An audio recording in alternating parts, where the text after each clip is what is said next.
अब देख तू, अब तू गया बेटा, अब तू गया, देख तेरी औकात मैं दिखाता हूँ तुझे, देख। पवन सिंह बबुआन गाना के झंडा लहरा दिए हैं तो अहिरान भी कहाँ कम है। अरे लगाओ गाना।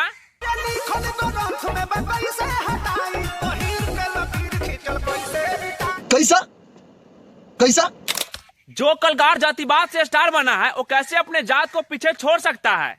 बात तो सही है दौड़ना तो पड़ता है। अरे भैया आप इतने बड़े कलकार हैं फिर भी जातिवाद पे गाना लाते हैं तो छोटे मोटे भी कलकार चुप नहीं बैठते। अरे लो लो इसका परिणाम।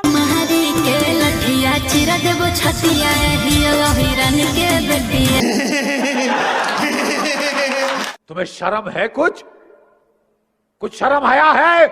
अरे जो बड़ा ब्रांड का नाम चल जाए तो छोटे मोटे भी ब्रांड अपना मोहर मारना चाहता है कि मेरा भी नाम चल जाए। अरे वही हाल है पावर स्टार पवन सिंह, जब अपना जात के लिए गाना गा दिए हैं तो छोटे मोटे भी कलाकार अपने जात के गाना गा रहे हैं। तो आप ही बताइए भैया लोग, सिर्फ आपके ही जात के लोग गाना सुनेंगे और अदर लोग क्या करेंगे? यही ना करेंगे कि अगला बार आपका गाना सुनना ही बंद कर देगा।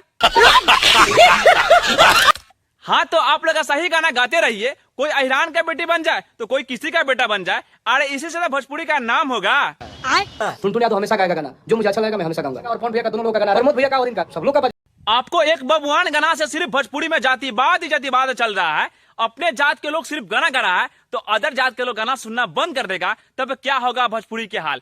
अरे भैया आप ब्रांड है, आप ब्रांड बन के रहिए। आप भोजपुरी में जो भी गाना लाता है आपको सिर्फ मिलियन क्रॉस करता है, बिना मिलियन में गाना रुकता नहीं है। तो आप अच्छे गाना लाइए ना, कहा जातिवाद के उलझन में पड़े हुए। अरे जातिवाद तो वो लोग आएंगे जो छोटे मोटे कलाकार है, सिर्फ जात के लिए आप स्टार बने हैं। अरे सही लोग आपको पावर स्टार नहीं कहते। अरे आप भोजपुरी के राजा हैं और राजा बन के रहिए। और हाँ मेरे वीडियो को लाइक कीजिएगा और कल के लिए सब्सक्राइब कीजिएगा, ताकि अगला वीडियो सबसे पहले आपको ही मिलेगा।